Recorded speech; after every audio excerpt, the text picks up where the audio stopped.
Hello everyone, and welcome to this presentation of our paper entitled To Use or Not to Use Viewpoint Oscillations When Walking in VR, State of the Art and Perspectives. I'm Yann Moulek, and my co-authors were Justine Saint-Aubert, Mélanie Cognier, and Anatole Lécuyer. So, as you know, when walking, your head moves. It moves left and right, back and forth, and up and down, and as illustrated here. And this motion may be implemented in VR as what we call viewpoint oscillations. So here is an example by Lécuyer and colleagues in 2006. And this is implemented in VR to enhance walking simulations, which is especially useful when the user does not perform such a motion of the head. However, this topic of viewpoint oscillations is studied by several communities, including VR and HCI, and vision and perception.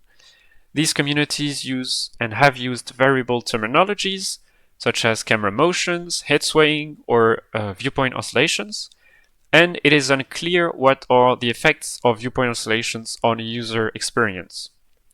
Therefore, we conducted a systematic literature review on the topic and include 44 studies.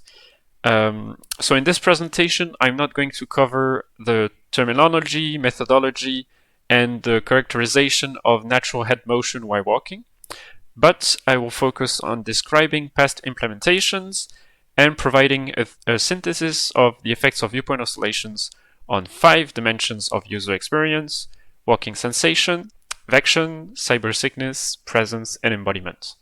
And at the end, I will discuss perspectives for future research. So, concerning the implementation of viewpoint oscillations, we identified 3 main families. The first one is what we refer to as model-based implementations, which rely on mathematical functions, such as cosine functions. So this has the advantage of offering complete control over this simulated head motion, but there is no guarantee that this resulting motion feels natural or that it is consistent with the walking animation used. Second family of implementations is to use the animation of the walking avatar directly to generate this moving viewpoint. So this has the advantage of being consistent by design with the walking animation, but once again, there is no guarantee that the result is natural. And finally, tracking-based implementations rely on recordings of a real person walking, which makes them natural by design, since it is a real person that is walking, so the motion is natural. But the results may contain artifacts and require pre-processing.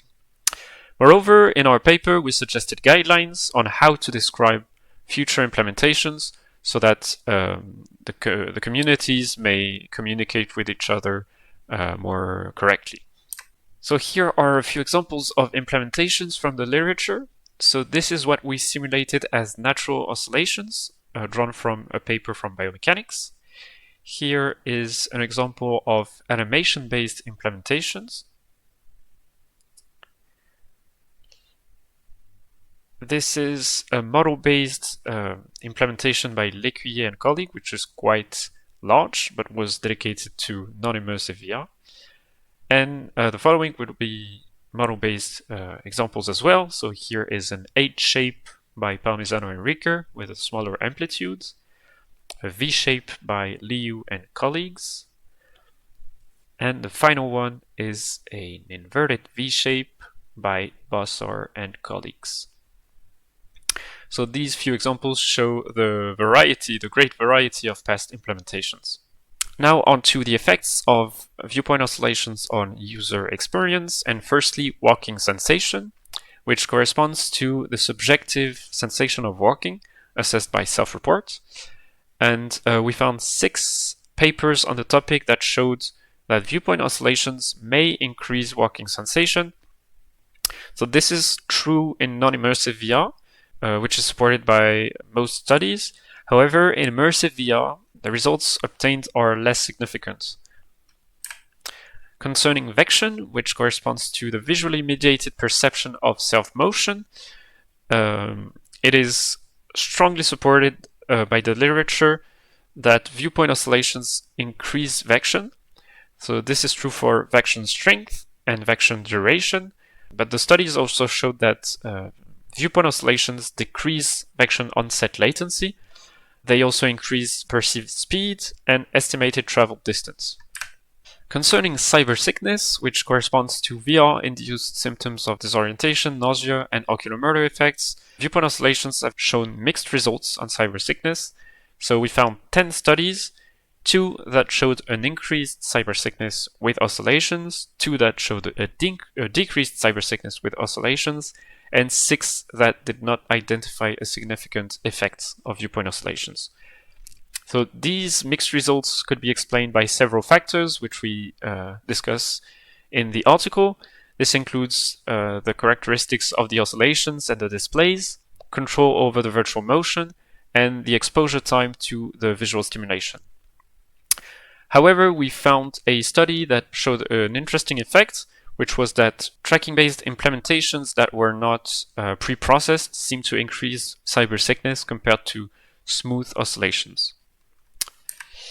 So concerning presence and immersion, depending on the article, we gathered 5 studies on the topic. So on the subjective feeling of being present in the virtual environment, which was assessed using a variety of scales.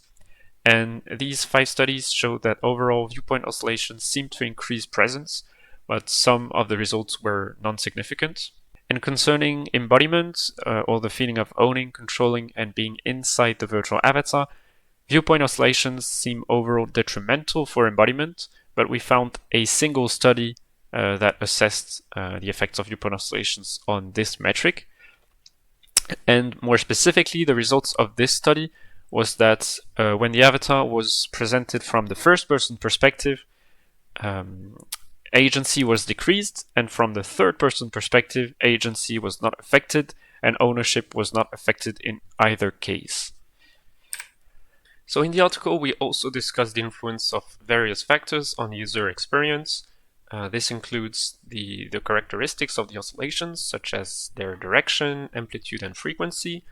Also the influence of other sensory stimulations, such as haptics and sounds, or the presence of passive or active body motion and posture, which induces vestibular stimulation. Concerning body motion, some of the articles require active head motion from participants, them walking, performing eye movements, for instance.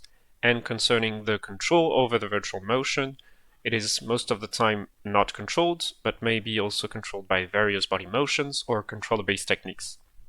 So I won't have time to discuss this in this presentation, but we do it in the article. Now onto the perspectives. So the survey gives us a synthetic view of the effects of viewpoint oscillations on user experience, but it also highlights the fact that each result is not supported by the same level of evidence. And this means that some of the results should be strengthened by further experimental work, especially concerning walking sensation and presence, as some of the studies were non-significant, and embodiment as well, since it's supported by only a single study. Concerning cybersickness, the results could also be clarified with further experimental work, as up to now they are mixed. Further experimental research could be conducted to compare different implementations of viewpoint oscillations. For instance, their naturalness could be compared, and it could be investigated what is the effect of the naturalness on walking sensation, which has not been done in the past. And viewpoint oscillations could overall be evaluated in more ecological contexts, performing other tasks than simple observation. Technical improvements could also be brought to viewpoint oscillations. Specifically, 2 points could be addressed. More simulation of head and eyes rotation while walking could be done, which has currently been done only in non-immersive VR. And future implementations could also provide a customization of the characteristics of the oscillations to users walking. So this concludes my presentation, and I thank you very much for your attention.